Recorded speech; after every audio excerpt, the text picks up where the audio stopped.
To understand the explosion of violence that engulfed Omaha in the summer of 2013, one must first dissect the soil from which Nikko Jenkins grew. The terror he unleashed was not an isolated anomaly, but the culmination of a generational cycle, a grim inheritance passed down through a bloodline that law enforcement in Douglas County knew by heart. In Omaha, the surname Jenkins was not merely a family name, it was a file classification, a shorthand for a specific brand of chaotic criminality that seemed to infect every branch of the family tree.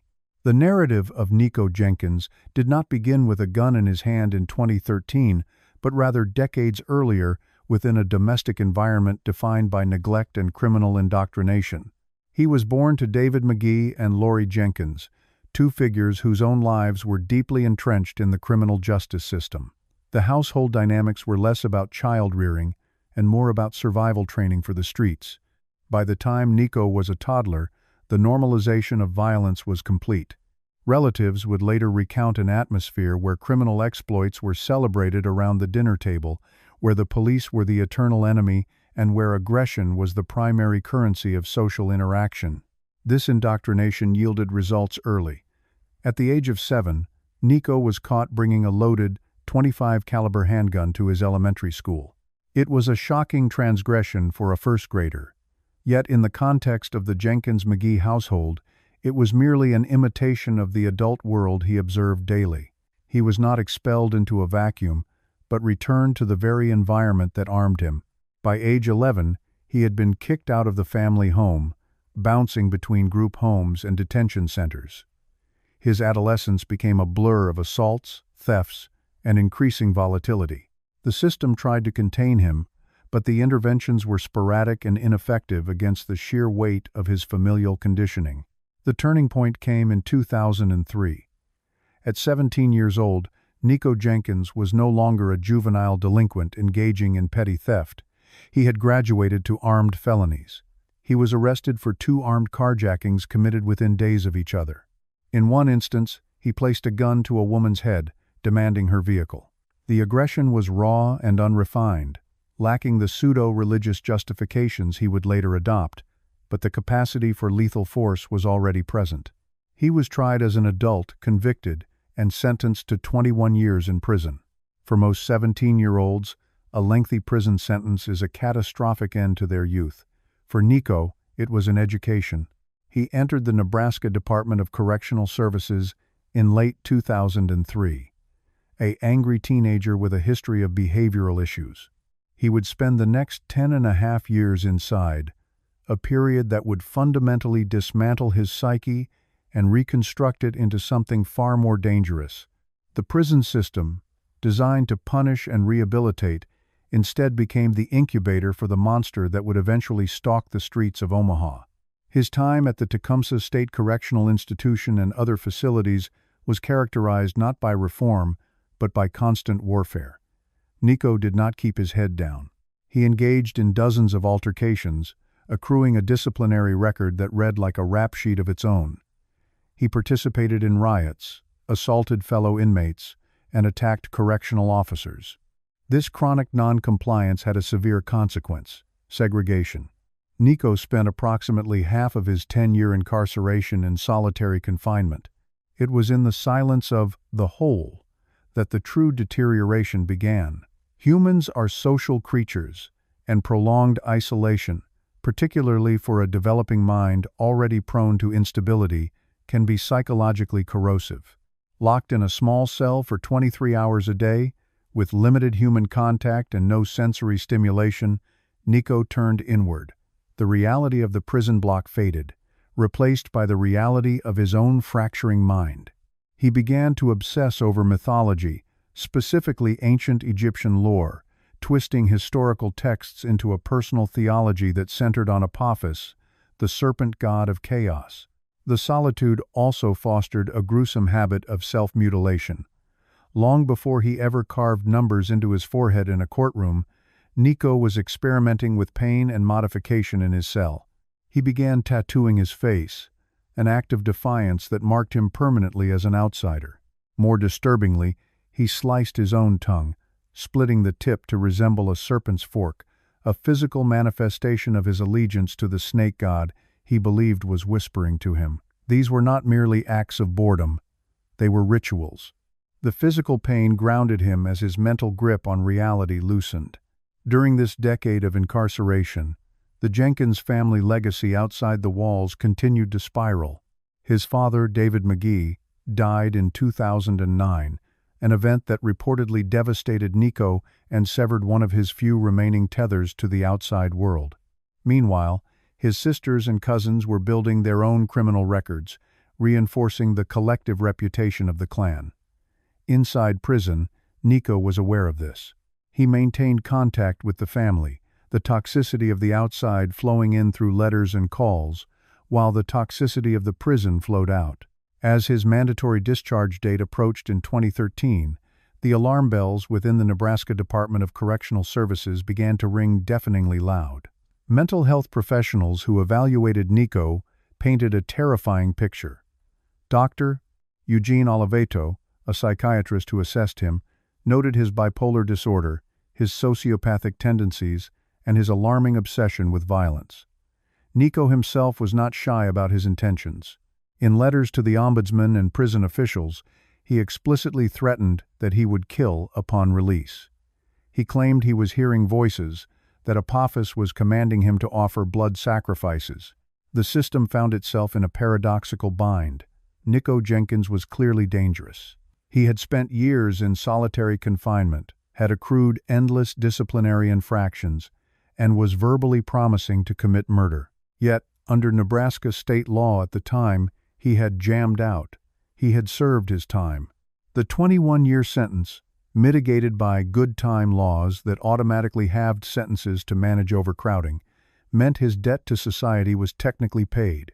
There was no legal mechanism to hold him indefinitely based on potential future crimes, and he had refused to participate in parole programs that might have offered a structured step-down process. The tragedy of the situation was bureaucratic as much as it was psychological. The prison administration knew they were releasing a ticking time bomb. They knew the solitary confinement had likely exacerbated his mental illness. They knew he had no coping mechanisms, no job skills, and no support system other than the criminal family that had damaged him in the first place. Yet, the calendar dictated the outcome. In the weeks leading up to the 30th of July 2013, Nikko was not transitioned into a halfway house. He was not given gradual exposure to the world he had left as a teenager. He remained in segregation, isolated and fuming, until the very last moment. He was transferred from the deepest hole of the prison system directly to the front door. When Nikko Jenkins walked out of prison, he was 26 years old. He had entered as a carjacker and emerged as a self-mutilated, hallucinating devotee of an ancient chaos god. He carried with him the trauma of a violent childhood, the rage of a decade in a cage, and the specific delusional mandate to kill. The state handed him a bus pass and the clothes on his back, releasing him into a world he no longer understood, armed with a mind that had been sharpened into a weapon. The Jenkins legacy was about to evolve from a local nuisance into a national horror story. The oversight was absolute. The warning signs were ignored, not out of ignorance, but out of procedural impotence. He stepped onto the pavement of Omaha, not as a rehabilitated citizen, but as a predator who had been starved in the dark, blinking in the sunlight, looking for the prey he had been promising to hunt for years. The return to confinement was immediate and absolute. While the spree of violence that paralyzed Omaha lasted only 10 days, the subsequent incarceration plunged Nikko Jenkins back into the familiar, sterile silence of the correctional system. He was housed at the Douglas County Correctional Center, stripped of the fleeting autonomy he had possessed on the streets, and placed under maximum security protocols. The environment was starkly reminiscent of the solitary confinement he had endured for the majority of his previous sentence, a decade-long isolation that many experts later argued had fractured his psyche beyond repair. Now, facing 4 counts of first-degree murder, Jenkins was once again alone in a concrete box, but he was no longer just an inmate. He had become a conduit for the chaotic theology he had constructed in the dark. The isolation of the cell acted as an incubator for his delusions.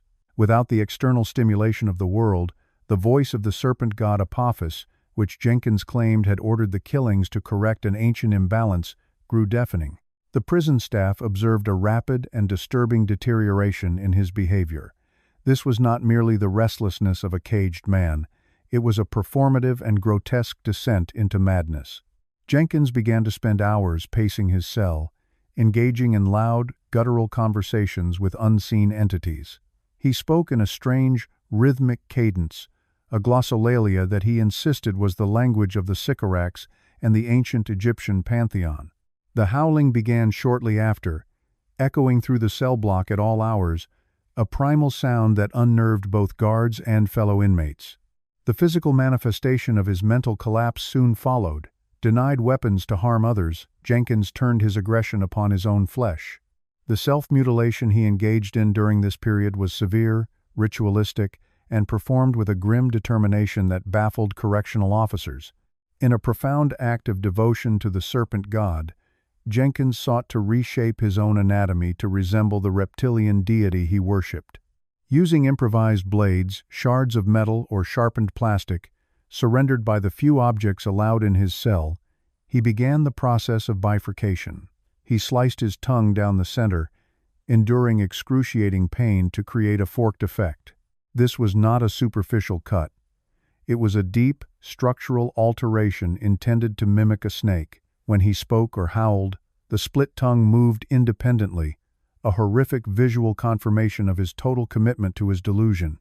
The mutilation extended to his genitals, where he inflicted severe cuts in an attempt to further the serpentine aesthetic, but the most infamous act of self-destruction occurred on his face. Jenkins intended to mark himself as the beast, referencing the biblical number of the Antichrist. In the dim reflection of his cell, likely using a polished surface or a small safety mirror, he carved the number 666 into the skin of his forehead. However, the mirror reversed the image. When he emerged from his cell, blood drying on his face, the numbers read 999 to the observers. The error became a grim point of absurdity in an otherwise horrific narrative, yet for Jenkins, the intent remained valid. The scar tissue formed a permanent brand, a violent testament to the voice that commanded him. Correctional staff and mental health professionals struggled to manage a prisoner who seemed intent on dismantling himself piece by piece. The environment of the Special Management Unit, designed to control dangerous individuals, offered little in the way of therapeutic intervention for active psychosis. Jenkins was often placed in a restraint chair to prevent further self-harm, bound at the wrists and ankles while he continued to chant and thrash. The sensory deprivation of solitary confinement, which had arguably contributed to his initial radicalization, now created a feedback loop. The more isolated he became, the more he retreated into the hallucinations of Apophis. The more violent his hallucinations became, the stricter his isolation. Drastic mood swings characterized his interactions with the legal and medical teams. In one moment, he would be lucid, articulate, and highly intelligent, discussing the legal nuances of his case and the Nebraska statutes regarding competency. In the next breath, his eyes would glaze over, his voice would drop an octave, and he would claim that Nikko Jenkins was gone, replaced by a vessel of the god. This oscillation fueled a contentious debate regarding malingering. Prosecutors argued that Jenkins was a manipulative psychopath, feigning illness to avoid the death penalty and frustrate the judicial process. They pointed to his history of behavioral infractions and his ability to strategically time his outbursts. Defense experts, however, saw the self-mutilation as undeniable proof of genuine schizophrenia and bipolar disorder, exacerbated by years of extreme isolation. A sane man, they argued, might feign hearing voices, but a sane man does not slice his own tongue in half or carve numbers into his forehead without anesthesia. The sheer brutality of the acts suggested a dissociation from pain and reality that transcended mere manipulation. The prison logs from this period detailed a nightmarish existence where the walls were frequently smeared with blood and the air was filled with the incoherent prayers of a man dismantling his own humanity. The blurring of lines between performance and pathology became the defining feature of his incarceration. During transport to court hearings, Jenkins required a mesh spit hood and heavy shackles, yet he would still manage to unsettle the courtroom with sudden, ear-piercing howls or by staring unblinkingly at the families of the victims while muttering in his invented language. Back in the cell, the cycle repeated. The boredom of the empty room was filled with pain. He would reopen his wounds, preventing them from healing, ensuring that the blood sacrifice demanded by Apophis was continuous. This period of imprisonment revealed the catastrophic effects of long-term segregation on a fragile mind. Jenkins was a product of the system that now struggled to contain him. The 10 years he had spent in isolation prior to the murders had stripped away his social coping mechanisms, replacing them with a rigid internal fantasy world. Now, returned to that same void, the fantasy consumed him entirely. He was no longer operating by the rules of the Department of Corrections. He was operating by the edicts of a hallucinated deity that demanded suffering as a form of worship. The guards watching him on the monitors saw a man destroying himself. Jenkins, however, believed he was undergoing an apotheosis. The carving on his head, the split tongue, and the scars on his body were not injuries to him. They were vestments. He had turned his cell into a temple of gore, believing that each drop of blood brought him closer to the ancient power he sought to embody. As the trial date approached, the question was not just whether he was guilty, that was never in doubt, but whether the entity sitting in the defendant's chair, scarred and speaking in tongues, was capable of understanding the human laws about to sentence him to death. The prison system had successfully incapacitated his body, securing him behind steel and glass, but his mind remained free to roam a terrifying landscape of his own making, untouchable by threats of punishment or pleas for reason. The month of July, 2013 inside the Nebraska Department of Correctional Services was marked by a peculiar and terrifying administrative countdown. In a small cell within the segregation unit, 30-year-old Nikko Jenkins sat waiting for the end of a sentence that had consumed his entire adult life. He had entered the system at age 17 for carjacking and assault, a volatile teenager fueled by impulse. He was preparing to leave it a decade later as something entirely different, a man forged in the crucible of long-term isolation and untreated psychosis. The date was set for July 30, and unlike most inmates who spend the weeks before release securing housing or meeting with caseworkers, Jenkins spent his final days in prison issuing threats that were as specific as they were disregarded. The mechanism of his release was a catastrophic alignment of sentencing laws and bureaucratic limitations. Jenkins was not being paroled. A parole board would have reviewed his file, seen the 212 disciplinary infractions he had accrued, and almost certainly denied his release. Instead, Jenkins had jammed out. He had served his mandatory minimum sentence minus the good time credit automatically applied under Nebraska law at the time. This statutory quirk meant that the state had no legal authority to hold him a single day past July 30. More alarmingly, it meant the state had no legal authority to supervise him once he walked out the gate. There would be no ankle monitor, no drug testing, no curfew, and no parole officer to check his stability. He was moving from 23-hour-a-day solitary confinement directly to total autonomy. The warnings that this transition would result in violence did not come solely from fearful observers. They came from Jenkins himself. In the months leading up to July, he engaged in a bizarre campaign to halt his own release. He wrote letters to the state ombudsman and prison officials, explicitly detailing his mental state. He claimed to be hearing the voice of the serpent god Apophis, a deity of chaos who demanded blood sacrifices. Jenkins told staff members that he required immediate mental health commitment because he could not control the urges the voices were instilling in him. He requested to be placed in a psychiatric facility rather than be released onto the streets of Omaha. In one handwritten note, he stated plainly that if he were released, he would kill. These declarations were met with a rigid adherence to procedure. The prison administration viewed his behavior through the lens of manipulation rather than imminent public safety capability. Jenkins was known as a disruptive inmate, one who incited riots and assaulted guards.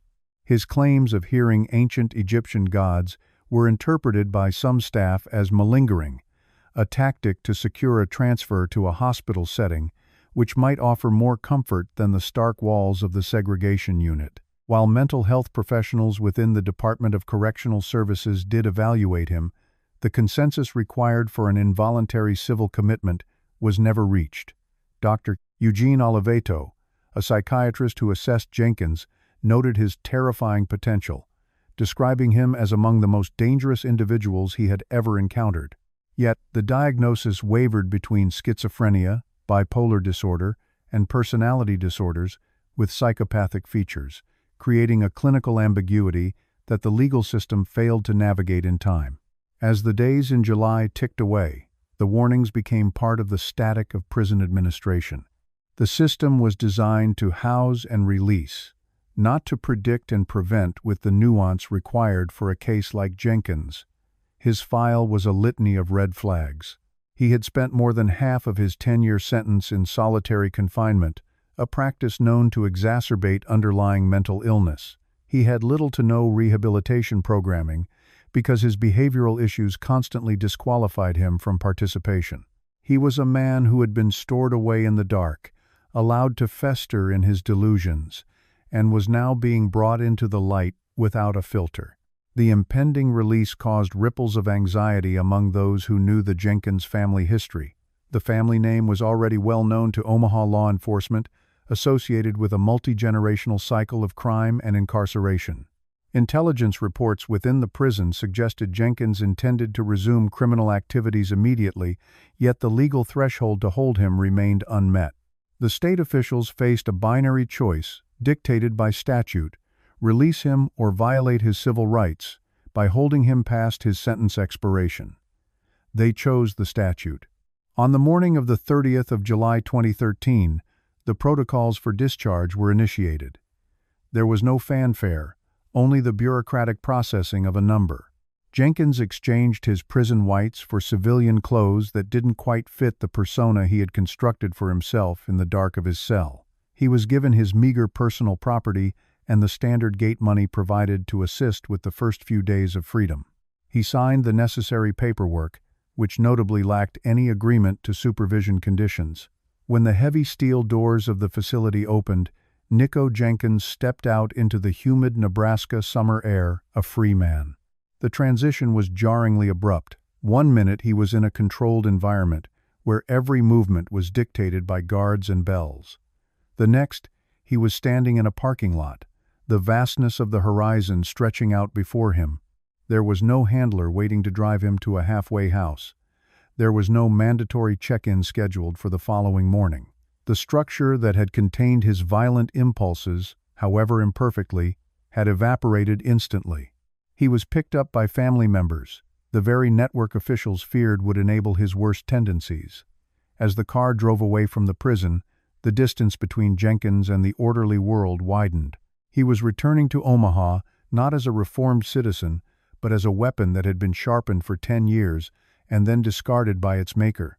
The warnings he had scribbled in his letters, the talk of Apophis, the promises of blood, the plea for a mental hospital, were no longer administrative problems for the Department of Correctional Services. They were now immediate, tangible threats to the unsuspecting public of Douglas County. In the first few hours of his freedom, the lack of supervision became immediately apparent. There was no one to monitor his medication compliance or to question his whereabouts. The voices he claimed to hear, which he said commanded him to destroy, were no longer competing with the orders of correctional officers. They were now the loudest authority in his life. He began to move through the city with the ghost-like anonymity of a man who officially did not exist on any parole roster. The bureaucratic machinery had successfully processed inmate 59196 out of the system, checking every legal box required to close his file, while simultaneously unleashing a predator who had explicitly promised to hunt. The countdown to the first fatality had begun the moment the prison gate clicked shut behind him. By the early morning hours of the 11th of August 2013, Nikko Jenkins had been a free man for exactly 12 days. The grandiose delusions that had fermented in solitary confinement were no longer contained by steel bars or concrete walls. They were now loose on the streets of South Omaha, fueled by a potent cocktail of methamphetamine, alcohol, and the unchecked dominance of his own warped psyche. The warnings regarding his mental state had dissolved into bureaucratic paper trails, leaving Jenkins to navigate a world he viewed not as a society to rejoin, but as a hunting ground to harvest. The sun had not yet risen when Jenkins set the stage for the first act of what would become a 10-day reign of terror. It was shortly after 4 a.m., a time when the city was quiet, save for the movement of delivery trucks and the lingering patrons of the night. Jenkins was not alone. He was accompanied by family, specifically his younger sister Erica Jenkins and his cousin Christine Bordeaux. This familial unit, rather than serving as a stabilizing force, acted as a lethal mechanism for his impulses. The dynamic was predatory, with Nikko functioning as the alpha directing the pack. He had procured a 1-2 gauge tactical shotgun, a weapon that offered no subtlety. It was an instrument designed for massive damage, and it sat ready within their vehicle as they prowled the darker corridors of the city. The objective, ostensibly, was robbery. The group needed money, but for Jenkins, the currency was secondary to the compulsion. They found themselves near a convenience store at 27th and L Streets, a brightly lit beacon in the pre-dawn darkness. It was here that they spotted their targets. Juan Uribe Peña and Jorge Cajiga Ruiz were sitting in a white Honda Ridgeline pickup truck. The two men, unsuspecting and simply going about the end of their night, became the focus of the Jenkins clan's attention. They were not chosen for any specific grievance or past interaction. They were chosen simply because they were there, and they looked vulnerable to the scheme Nikko had devised. The plan relied on a classic honey trap. Erica Jenkins and Christine Bordeaux were deployed to make contact with the men. The women approached the white pickup truck, engaging Uribe Peña and Cajiga Ruiz in conversation. The premise was transactional and carnal. The women suggested a sexual encounter, luring the men with the promise of intimacy.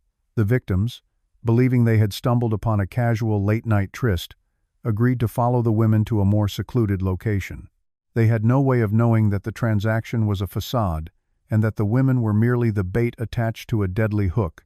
The convoy set off, moving away from the safety of the main thoroughfares and the surveillance cameras of the convenience store. The women led the way in their vehicle, with Uribe Peña and Cajiga Ruiz following closely behind in the ridgeline. Nikko Jenkins was the shadow in the equation, the orchestrator waiting for the trap to snap shut. They drove toward Spring Lake Park, located near 18th and F Streets. The park, a vast green space by day, was a black void at this hour. It offered the seclusion necessary for what Jenkins intended to do. The location was tucked away, removed from the prying eyes of residential neighborhoods, surrounded by trees and darkness that swallowed the headlights of the approaching vehicles. Upon arrival at the park, the vehicles came to a halt. The white Honda Ridgeline parked, its engine idling, the occupants likely expecting the women to join them. The atmosphere was heavy with deception. The geography of Spring Lake Park provided an acoustic and visual shield. Whatever happened here would remain unheard by the sleeping city. Nikko Jenkins wasted no time. The pretense of the sexual encounter evaporated the moment the wheels stopped turning. Jenkins armed himself with the 1-2 gauge shotgun. He did not opt for negotiation or intimidation. He did not demand wallets or shout commands to instill fear. His approach was immediate and terminal. He exited his vehicle and moved toward the pickup truck. The element of surprise was absolute. Uribe Peña and Cajiga Ruiz were seated in the cab of their truck, enclosed in a metal box that offered no protection against the weapon Jenkins wielded. Jenkins raised the shotgun and fired. The sound of the 1-2 gauge blast shattered the silence of the park. The first shot struck Jorge Cajiga Ruiz in the head. The devastation was instantaneous. There was no struggle, no plea for mercy, and no opportunity for defense. The violence was mechanical, stripped of any hesitation that might indicate a human conscience. Jenkins then turned the weapon on Juan Uribe Peña. A second blast roared through the cab. Uribe Peña was struck with the same lethal precision. Within seconds, 2 lives were extinguished. The interior of the white Honda Ridgeline, moments ago a space of anticipation, was transformed into a chaotic scene of blood and shattered glass. The clinical nature of the execution was followed by a jarringly mundane act of theft. With the two men dead or dying in the front seats, the robbery commenced. Jenkins and his accomplices did not recoil from the carnage they had created. Instead, they reached into the bloody interior of the truck to rifle through the victim's pockets. They turned the pockets inside out, searching for cash. The yield for this double homicide was negligible. They recovered approximately $40. Two men were dead for the price of a tank of gas. This disparity between the act and the gain highlighted the true motive. While the robbery was the stated reason, the execution suggested something far darker. Jenkins would later articulate that this was not merely a crime for profit but a sacrifice to the serpent god Apophis. In his delusional framework, the killings were a necessity, a divine command that required blood. The $40 was incidental. The death was the currency. The presence of his sister and cousin during the act served to indoctrinate them into his reality, binding them to him through shared culpability. Leaving the bodies where they sat, the Jenkins group returned to their vehicle and fled the scene. They left the white pickup truck parked in the dark, the engine likely still warm, the shattered windows a testament to the violence that had just occurred. As they drove away from Spring Lake Park, the sun began to crest over Omaha, illuminating a city that was now unknowingly hosting an active spree killer. The psychological barrier had been breached. Jenkins had killed, he had gotten away with it, and the voices he claimed to hear were now validated by the blood on his hands. The discovery of the crime scene came later that morning. A passerby noticed the white Honda Ridgeline parked oddly in the park and approached it.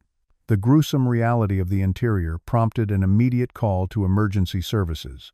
The Omaha Police Department arrived to secure the scene, cordoning off the area with yellow tape that fluttered in the morning breeze. Homicide detectives began the grim task of processing the evidence. They found two males, deceased from gunshot wounds to the head. The pockets turned inside out pointed to robbery, but the execution-style nature of the killing suggested a level of malice that went beyond simple theft.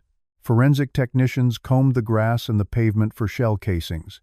Photographers documented the angle of the truck, the shattering of the glass, and the position of the victims.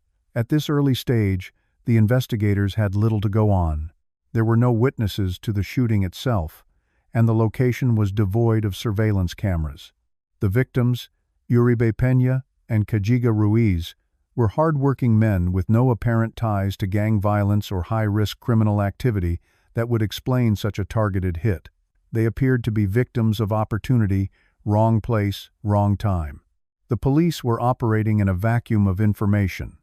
They did not yet know that a man named Nikko Jenkins had recently been released from prison without supervision. They did not know about the voices, the Apophis delusion, or the family members who had acted as lures. To the detectives, this was a brutal, unsolved double homicide that had shattered the peace of a Sunday morning. The lack of immediate leads was troubling. Usually, a double murder involves some connection between killer and victim, a drug deal gone bad, a domestic dispute, a gang rivalry. But this appeared random, which is the most terrifying category of crime for law enforcement and the public alike. Back in the safety of his hideout, Jenkins was not laying low in fear. The act of killing Uribe Peña and Cajiga Ruiz had not satiated him, it had activated him.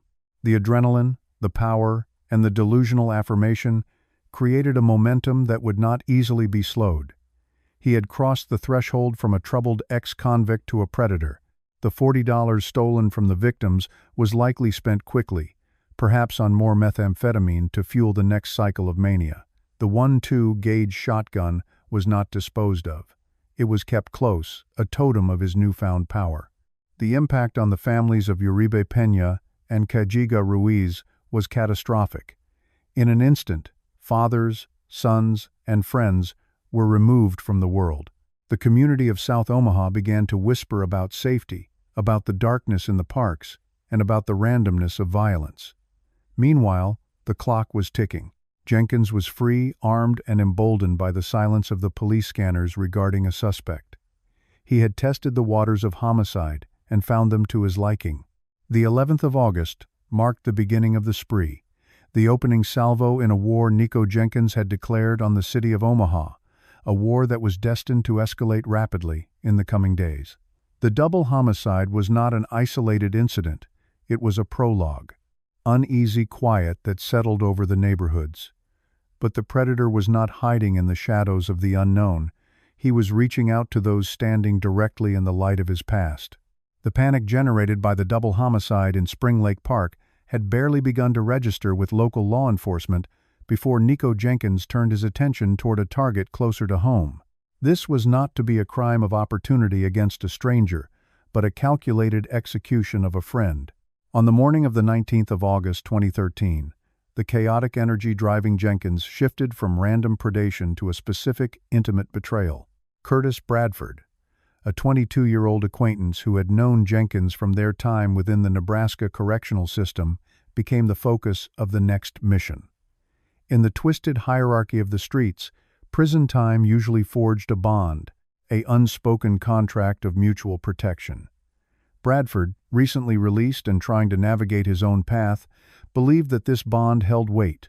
He regarded Nikko Jenkins as a brother in arms, a connection that made him feel safer in a dangerous city. He could not have known that to Jenkins he was merely livestock waiting for slaughter, a necessary offering to the voices that now commanded every waking moment of the killer's life. The prelude to the murder began with a deception as old as crime itself, the promise of a score. Jenkins, accompanied by his sister Erica Jenkins, contacted Bradford under the guise of camaraderie. They proposed a robbery, a lick that would yield quick cash. For Bradford, the offer likely seemed routine, a typical hustle among associates. He agreed to meet them, stepping willingly into a trap set by the people he trusted most. The trio met at a Buc-ee's gas station, a mundane backdrop for the beginning of a death march. Surveillance footage would later capture the banality of the interaction, young people buying snacks and fuel, moving with the casual ease of a late-night outing. There was no visible tension, no sign of the violence festering in the mind of the driver. Bradford got into the back seat of the vehicle, sitting directly behind Erica, while Nikko took the wheel. They drove through the darkened streets of Omaha, moving away from the residential clusters and toward the industrial quiet of 18th and Clark Streets. The conversation in the car remains a matter of speculation, but the dynamic was clear. Jenkins was the alpha, the director of the scene, while Erica played the willing accomplice, her loyalty to her brother overriding any societal morality. Bradford was the outsider, the mark, completely unaware that the .1-2 gauge shotgun, the same weapon used days earlier to end 2 lives in a park, was resting within reach, loaded and waiting. The drive was a transition from the world of the living to the isolation required for the kill. When they arrived at the designated location, a detached garage in a quiet alley-lined area, the group exited the vehicle. The pretext was likely still the robbery they had discussed, perhaps casing the area or preparing for the intrusion. The environment was perfect for Jenkins' purpose, isolated, shadowed, and silent. The gravel crunched under their feet as they walked, the sounds of the city distant and muffled. Bradford walked ahead or alongside them, his guard down. He was with family, or so he thought. The betrayal, when it came, was immediate and overwhelming. There was no argument, no confrontation, and no demand for money that preceded the violence. This was an assassination. As Bradford stood in the gloom of the alleyway, Nikko Jenkins raised the shotgun. The weapon, a brute instrument of destruction, roared in the confined space. The first shot struck Bradford, sending him to the ground. The force of the blast was catastrophic, but the violence did not end with the initial trigger pull.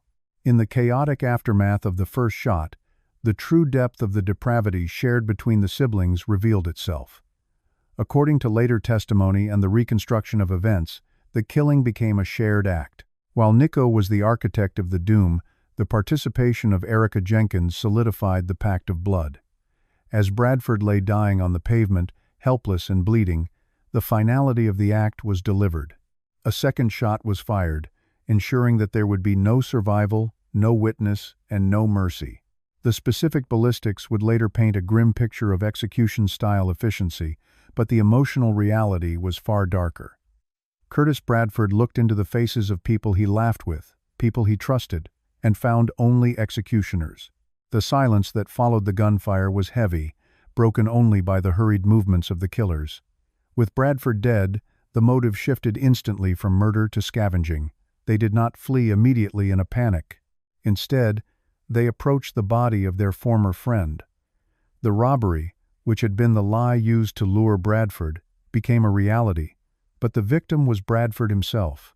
They rifled through his pockets, ignoring the blood and the horror of the scene they had just created. They took his wallet. They took his cell phone. The spoils of the betrayal were meager petty cash and electronics, but the value to Jenkins was not monetary. It was ritualistic. To Nikko Jenkins, this act was another deposit in the spiritual ledger he believed he was keeping with Apophis. The killing of a friend was a higher tier of sacrifice than the killing of a stranger. It required a suppression of humanity that Jenkins viewed as strength. By killing Bradford, he was severing his ties to the social contract of the streets and proving his absolute devotion to the entity he claimed to serve. The 666, he would later carve into his flesh, was merely a physical manifestation of the mark he had already placed upon his soul in that alleyway. After looting the body, Nikko and Erica returned to the car. The departure was as cold as the arrival. They left Curtis Bradford lying in the dirt and gravel, a discarded husk of a young man who had made the fatal error of trusting a predator. As they drove away, the city of Omaha began to wake up, unaware that the threat level had escalated. The police were still investigating the double homicide at Spring Lake Park, operating under the assumption that they were looking for a specific type of killer, perhaps a gang rival or a robber gone wrong. They did not yet realize they were hunting a spree killer who recognized no boundaries and whose cooling-off periods were non-existent. The discovery of Curtis Bradford's body the following morning added a confusing layer to the developing narrative. Unlike the victims in the park, Bradford had a criminal record. He was in the life. Initial assumptions might have leaned toward a drug deal gone bad or a gang dispute. The location, the victim profile, and the method could have suggested a targeted hit by enemies. But the ballistics would eventually tell a different story. The slug removed from the scene would match the weapon used to kill Uribe Peña and Cajiga Ruiz. The .22 gauge shotgun was the common denominator, the iron thread stitching together disparate victims into a single bloody tapestry. For the Jenkins family, the return home was a return to a perverse normalcy. The stolen items were integrated into their possessions. The money was spent. The gun was cleaned and hidden, but not destroyed. It was needed for the work that was still to be done. The psychological impact of the murder seemed to energize Nikko rather than haunt him. He had crossed a significant threshold. Killing strangers was one thing. Killing a friend was another. It validated his self-perception as an agent of chaos, untouchable by the laws of man or the bonds of loyalty. In the days that followed, while Bradford's family grieved and the police scrambled for leads, Jenkins walked free. He maintained his routine, interacting with probation officers and family members, wearing the mask of a newly released convict trying to adjust. But behind the eyes, the fire of the spree was burning hotter. The successful execution of Curtis Bradford served as a confirmation of his power. He had taken a life in close quarters, with his sister as a witness and participant, and the sky had not fallen. The sirens had not come for him immediately. The delusion of invincibility grew stronger. The betrayal of Curtis Bradford stands as a pivotal moment in the timeline of the Omaha spree. It demonstrated that no one was safe, not the innocent worker driving home, and not the friend sitting in the back seat. The circle of violence was widening, and the criteria for victimhood had been erased. Jenkins was not killing for logic, or for money, or for revenge. He was killing because the command was absolute, and the hunger was insatiable. As the sun set on August 19, the blood of Curtis Bradford dried on the pavement of the alley, but the .22 gauge shotgun was already being prepared for the next chapter of the nightmare. The beast was fed, but it was not full. The sun set over Omaha on the 21st of August 2013, casting long shadows over a city that was unknowingly held hostage by a ghost from its own penal system. The atmosphere in the Jenkins circle was electric with a dark, chaotic energy. 10 days had passed since Nikko Jenkins had walked out of prison, and in that short span, 3 men lay dead. The bloodshed had not satiated the demons Jenkins claimed to serve. Rather, it had emboldened them. The tactical shift for this night was distinct. Previous killings had been crimes of opportunity or perceived retribution, fueled by the erratic whims of a man listening to voices no one else could hear. On this Wednesday night, however, the objective appeared almost practical in its grim logic. Jenkins needed a vehicle. He did not set out alone. For this excursion, he enlisted the company of his uncle, Warren Levering. The family dynamic within the Jenkins clan was complex and often revolved around criminal enterprise, and on this night, familial loyalty would once again be tested against the boundaries of extreme violence. The plan was ostensibly to secure a car suitable for a drive to Missouri, where Jenkins intended to commit further robberies. They needed something reliable, something that could distance them from the tightening noose of the Omaha investigation, even though law enforcement had not yet publicly linked the previous 3 murders into a single serial narrative. As the night deepened, the pair prowled the streets. They were predators scanning for the weak, the unaware, or the simply unlucky. In a different part of the city, Andrea Kruger was finishing her shift. A 33-year-old mother of 3, Kruger worked as a bartender to help support her family. Her life was a stark counterpoint to the nihilism of Nikko Jenkins. She was built of responsibilities, school runs, late shifts, and the quiet, exhausted drive home that marks the end of a working parent's day. At approximately 1:30 inches the morning, she clocked out. She walked to her gold 2012 Chevrolet Traverse, a vehicle chosen for its safety and utility in hauling a family, unaware that its very functionality had marked it as a target. Kruger began her commute home, a route she had likely driven hundreds of times. The familiarity of the drive usually offers a decompression period, a time to transition from worker to mother, anticipating the silence of a sleeping house. She drove towards 168th and Fort Street, an intersection that marks the transition from the dense urban grid to the more spacious, darker stretches of the city's outskirts. It was here, in the gloom of the early morning hours, that her path converged with Nikko Jenkins. Jenkins and Levering had spotted the SUV. It was substantial, modern, and exactly what Jenkins required. They began to shadow her. The predator's calculus was running in real time, assessing the isolation of the road, the lack of witnesses, and the perfect moment to strike. As Kruger approached the intersection at 168th and Fort, the traffic light or the maneuver of the trailing vehicle brought her to a halt. The details of the stop are reconstructed from the aftermath, but the sequence of violence that followed is definitively documented in the forensic record. The Traverse sat idling in the dark. Jenkins did not hesitate. The erratic posturing and speaking in tongues that would later define his courtroom theatrics were absent or internal. This was a moment of cold, mechanical execution. He exited his vehicle, armed with a .22 gauge shotgun. This was the same weapon that had ended the lives of Jorge Cajiga Ruiz and Juan Uribe Peña days earlier. It was a crude, devastating instrument, turning close-range encounters into closed-casket funerals. Andrea Kruger likely had only a split second to register the figure emerging from the darkness. There was no time to bargain, no time to hit the accelerator, and no time to plead for the sake of the 3 children waiting at home. Jenkins raised the shotgun and opened fire.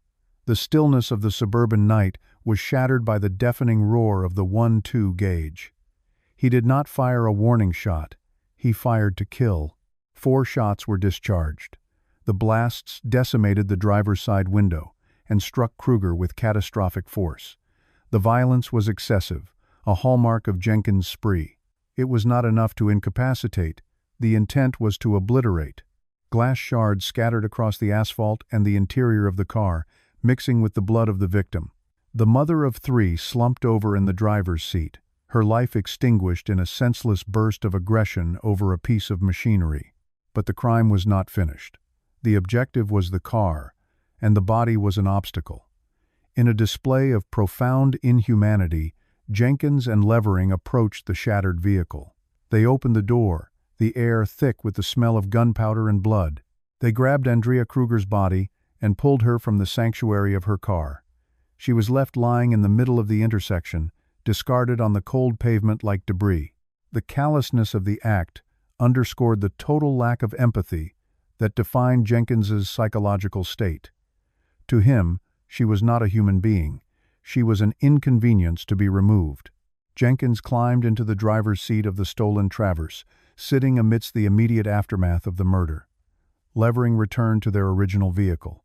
The two cars sped away from the intersection, leaving the broken body of Andrea Kruger under the streetlights, alone. The silence returned to 168th and Fort, but it was now a heavy, accusatory silence. Minutes ticked by before the scene was discovered.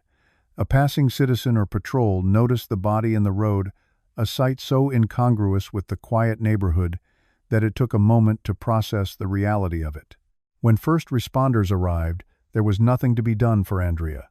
The scene was secured, taped off, and illuminated by the flashing red and blue lights of police cruisers. Detectives arrived to a scene of brutal simplicity. A woman dead in the street, riddled with shotgun wounds, her vehicle missing. However, as the evidence technicians began their grim work, photographing the shell casings and mapping the blood spatter, a terrifying realization began to dawn on the Omaha Police Department. The casings were .12 gauge.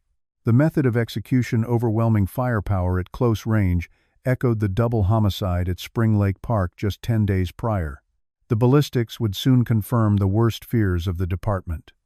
The shotgun used to kill Andrea Kruger was the same weapon used to kill Juan Uribe Peña and Jorge Cajiga Ruiz. The disparate acts of violence were collapsing into a single, terrifying pattern. Omaha was not dealing with unrelated gang violence or random robberies. There was a spree killer operating within the city limits, one who escalated with every attack. Meanwhile, Jenkins was trying to erase the evidence of his acquisition. The stolen Traverse, acquired at such a high moral cost, proved to be a liability. The plan to use it for a trip to Missouri began to disintegrate as the heat of the situation caught up with them. Approximately 12 miles away from the murder scene, in a remote alley near 43rd and Charles Streets, Jenkins attempted to destroy the vehicle.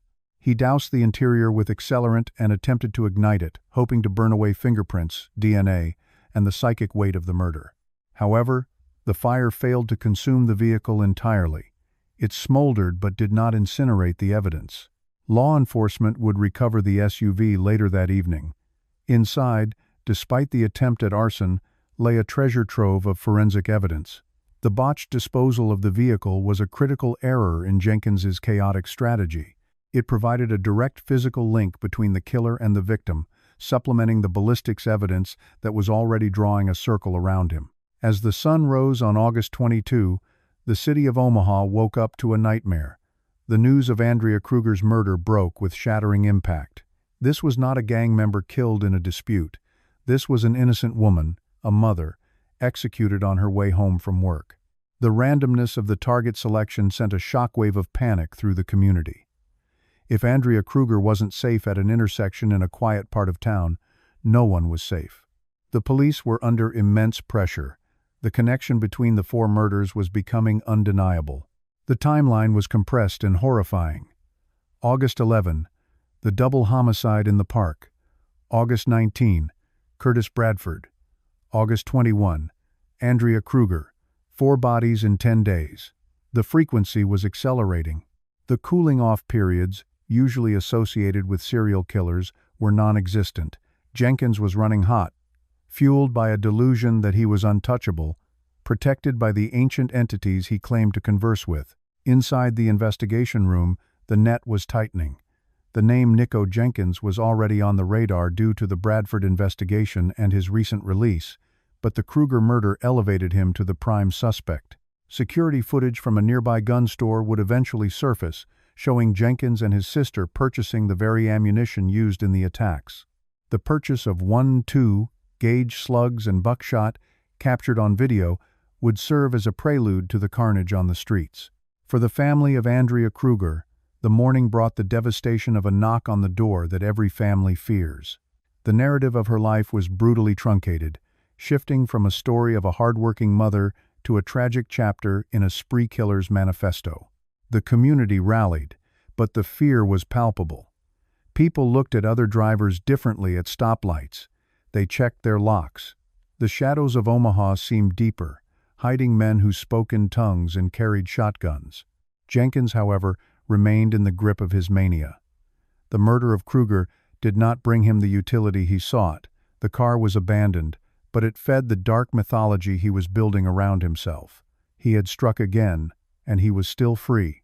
He moved through the city with the arrogance of a predator who believes he has transcended the laws of man. But the murder of Andrea Kruger was the tipping point. It was the act that galvanized the entire law enforcement apparatus of the region.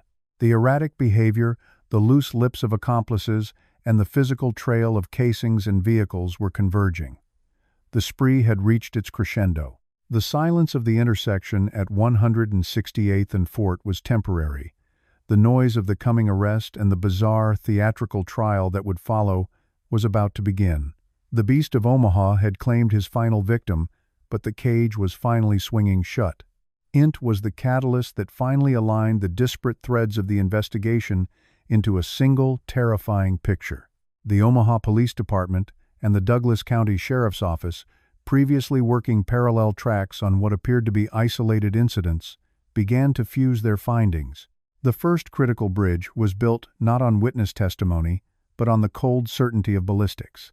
At the intersection of 168th and Fort, amidst the shattered glass of Kruger's window, crime scene technicians recovered 1-2 gauge shotgun wadding and spent shell casings.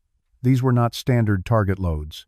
They were heavy, distinct munitions, specifically Deer Thug brand slugs. This specific brand of ammunition was relatively uncommon, a detail that immediately flagged in the minds of the investigators. When these casings were run through the National Integrated Ballistic Information Network, the system returned a match that confirmed the detectives' worst fears. The firing pin impressions and extractor marks on the shells found near Kruger were identical to those recovered at Spring Lake Park, where Juan Uribe Peña and Jorge Cajiga Ruiz had been executed, and at the industrial site near 18th and Clark, where Curtis Bradford had been found. The realization hit the task force with localized force. A single shotgun was responsible for 4 deaths in 10 days. The timeline was accelerating, and the geographical spread of the attacks suggested a killer who was mobile, erratic, and escalating. The investigation shifted from a reactive homicide inquiry to a proactive, high-stakes manhunt. The city of Omaha was effectively under siege by a phantom who struck at random, crossing jurisdictional lines and victim profiles without an apparent pattern. While the ballistics lab solidified the weapon connection, patrol officers and detectives flooded the streets of North Omaha, searching for Andrea Kruger's gold Chevrolet Traverse. The vehicle was the most tangible lead they possessed. It was located hours after the murder, abandoned in a desolate alleyway near 43rd and Charles Street. The disposal of the vehicle was sloppy, lacking the calculated destruction usually seen in professional hits. It was left in the open, a testament to the killer's brazen indifference. The recovery of the SUV provided a treasure trove of forensic potential, but the digital trail offered an even faster route to the suspect. Detectives subpoenaed the records for Kruger's stolen debit card. The activity log showed attempted withdrawals at ATMs shortly after the murder. Investigators pulled surveillance footage from the corresponding bank machines and convenience stores. The grainy monochromatic video captured a group of individuals, their faces obscured but their movements frantic and aggressive. They were not master criminals. They were opportunistic and reckless. Simultaneously, the investigation into Curtis Bradford's background began to yield a specific name. Bradford had not been a random target. He had a history in the correctional system. Detectives combed through his known associates, looking for anyone who might harbor a grudge or a chaotic violent streak. One name surfaced repeatedly in the intelligence reports: Nikko Jenkins. Jenkins had been released from prison on the 30th of July 2013, exactly 12 days before the first double homicide. He was a member of a family well known to law enforcement in Omaha. with a reputation for multi-generational criminality. The timing was too precise to be coincidental. A check of purchase records at local sporting goods stores provided the final mechanical link. Investigators discovered that associates linked to the Jenkins clan had recently purchased a .22 gauge shotgun and the specific Deer Thug ammunition identified by the ballistics lab. The receipt was a paper trail that led directly from the weapon to the suspect's inner circle. Surveillance teams were mobilized to track Nikko Jenkins. He was not hard to find. He was not hiding in a remote bunker, but was moving through the city with an air of invincibility. Officers observed him interacting with family members, driving vehicles that matched descriptions from witness reports, and exhibiting behavior that was increasingly unstable. The challenge for law enforcement was timing. They needed to apprehend him before he could kill again, but they also needed to ensure the arrest was legally watertight to prevent any procedural escapes. On the 30th of August 2013, the order was given to move in. The takedown was not conducted at a crime scene, but during a traffic stop, a calculated maneuver to catch him off guard. Officers swarmed the vehicle in which Jenkins was a passenger. The arrest was executed with overwhelming force, leaving no room for the shotgun to be leveled at another human being. Jenkins was pulled from the car, his demeanor a mix of arrogance and agitation. In the immediate aftermath of the arrest, the scope of the evidence began to overwhelm the defense. A search of the vehicles and residences associated with Jenkins and his family yielded the physical receipts of the spree. But it was the interrogation room where the investigation truly turned. Investigators prepared to grind through a long process of denials and alibis. They expected a hardened convict who knew how to remain silent. Instead, they found themselves sitting across from a man who was eager to speak. The manhunt had ended, but the psychological excavation of the motive was just beginning. The police had the gun, the car, and the man. What they did not yet understand was the voice Jenkins claimed was whispering in his ear, commanding the bloodshed that had paralyzed the city. The forensic evidence had built the cage, but Jenkins was about to hand them the key, wrapped in a narrative of ancient gods and apocalyptic delusions that would turn the legal proceedings into a spectacle of horror. The investigation had successfully removed the predator from the street, closing the loop on the 10-day reign of terror, yet the true depth of the darkness was only just starting to reveal itself. Hurd was not his own. It was, Jenkins insisted, the command of a deity few in the room had ever heard of. As the recording devices hummed, capturing every syllable, Nikko Jenkins began to weave a narrative that bridged cold-blooded execution with ancient mythology. The detectives leaned in, anticipating a confession rooted in gang retaliation or robbery, the standard currency of violent crime in Omaha. What they received instead was a theology of slaughter. Jenkins sat in the stark interrogation room at the Omaha Police Department headquarters, his posture relaxed, his demeanor unsettlingly casual. He did not ask for an attorney. He did not bargain for a plea deal. He simply began to talk, treating the interview less like a criminal interrogation and more like a theological lecture. He introduced the investigators to Apophis, an ancient Egyptian serpent god associated with chaos, darkness, and the destruction of the sun. According to Jenkins, this entity was not a historical footnote but a living, demanding presence that had infiltrated his mind during his years in solitary confinement. The killings, he explained with the flat affect of a man reciting a grocery list, were not murders in the traditional sense. They were sacrifices. He claimed that Apophis required blood to restore order to the universe and to grant Jenkins supernatural power. He spoke of upgrades to his spiritual standing, achieved only through the extinguishing of human life. The investigators, seasoned by years of dealing with violent offenders, found themselves navigating a labyrinth of delusions that remained rigidly consistent in the suspect's mind. Jenkins described the voice of Apophis as undeniable, a command that superseded all human laws. He walked the detectives through the timeline of the spree with forensic precision, corroborating details that only the killer could know. He recounted the night of August 11, when Juan Uribe Peña and Jorge Cajiga Ruiz were lured into a pickup truck under the guise of a sexual encounter, only to be shot in the head. Jenkins described the act not as a robbery gone wrong, but as a necessary ritual. He detailed the killing of Curtis Bradford on August 19, a man who had considered Jenkins a friend. They had gone to a garage to commit a robbery together, but Jenkins turned the gun on him. In the interrogation room, Jenkins explained that Bradford's death was particularly significant because of the betrayal involved, adding a layer of potency to the sacrifice demanded by the serpent god. Finally, he narrated the death of Andrea Kruger, the mother of 3, pulled from her SUV on August 21 while driving home from work. He described the moment he and his family members overtook her vehicle at an intersection.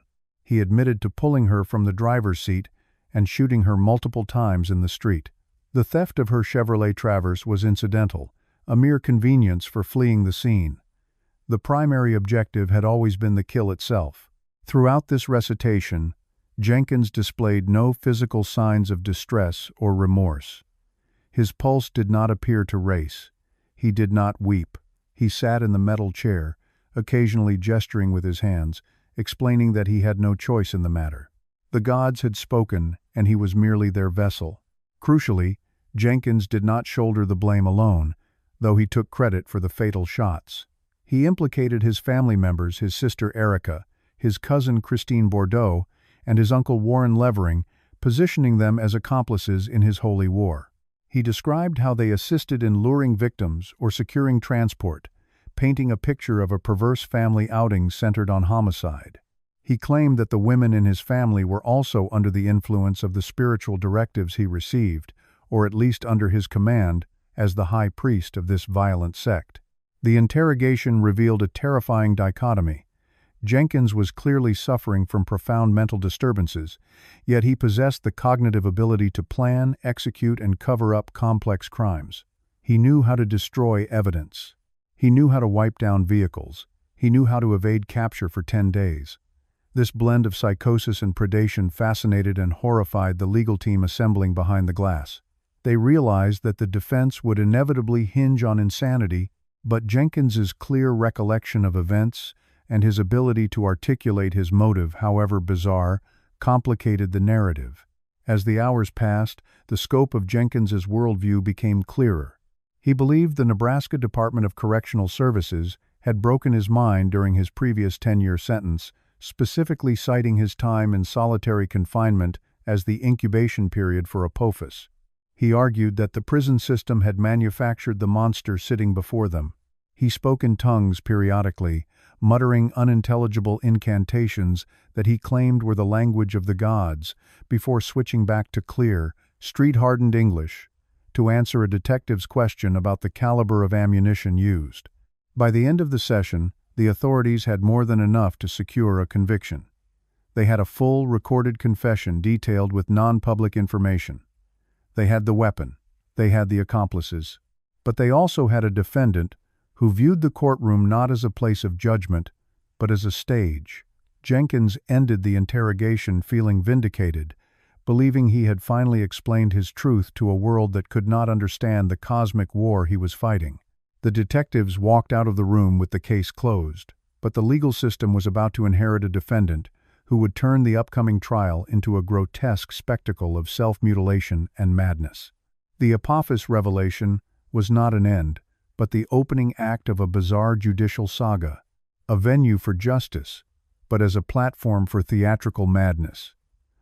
The legal process ground to a halt almost immediately as defense attorneys filed motions questioning their client's sanity. What followed was a protracted battle over Jenkins' competency that dragged on for years, leaving the victims' families in a state of agonizing limbo. During these hearings, the courtroom atmosphere frequently disintegrated into chaos. Jenkins would interrupt the judge with guttural growls and high-pitched howling, claiming these noises were communications from the Egyptian serpent god, Apophis. He ignored legal counsel, opting instead to speak in tongues, filling the silence of the court with a rapid-fire stream of nonsense syllables while glaring at the gallery. While the state and defense experts debated his mental state, Jenkins escalated his behavior inside the correctional facility, turning his aggression inward in gruesome displays of self-mutilation. He sliced his tongue down the center to create a serpentine fork, a physical manifestation of his alleged devotion to Apophis. The mutilation required medical intervention, but it was only a prelude to his most infamous act of disfigurement. Alone in his cell, utilizing a sharp object he had fashioned from prison debris, Jenkins attempted to carve the biblical mark of the beast into his own flesh. He sliced the numbers 666 into his forehead, intending to brand himself as a vessel of evil. However, because he was working from a reflection, he inadvertently carved the numbers backward. The resulting scar read 999, a botched symbol that remained permanently etched above his eyebrows. Prosecutors seized on this error, along with recorded jailhouse phone calls, to argue that Jenkins was not legally insane, but rather a psychopath, meticulously crafting a persona to avoid the death penalty. They posited that a truly catatonic or disorganized schizophrenic could not manipulate the system so effectively. Dr. Eugene Oliveto testified that Jenkins was malingering, exaggerating symptoms to frustrate the judicial process. Despite the howling, the forked tongue, and the inverted carving on his face, Judge Peter Bataillon ultimately found Jenkins competent to stand trial.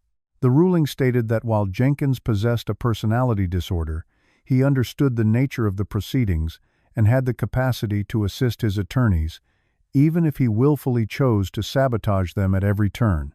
The legal proceedings descended into a chaotic spectacle that tested the patience of the Douglas County District Court. Despite the defense's assertions of severe psychosis, Jenkins frequently disrupted hearings with bizarre vocalizations, shifting rapidly from lucid legal arguments to guttural howling. He claimed to speak in the tongues of ancient deities, interrupting Judge Peter Bataillon with unintelligible rambling that he insisted was the voice of the serpent god Apophis. During one particularly volatile session, he slumped in his chair, muttering incantations, before abruptly demanding to represent himself, a request that further complicated the timeline of justice. The competency evaluations became a revolving door of psychiatric assessments. While some experts diagnosed him with schizoaffective disorder, others pointed to his high intelligence and the calculated nature of the crimes as evidence of malingering. The court ultimately sided with the latter, determining that his outbursts were performative attempts to derail the process.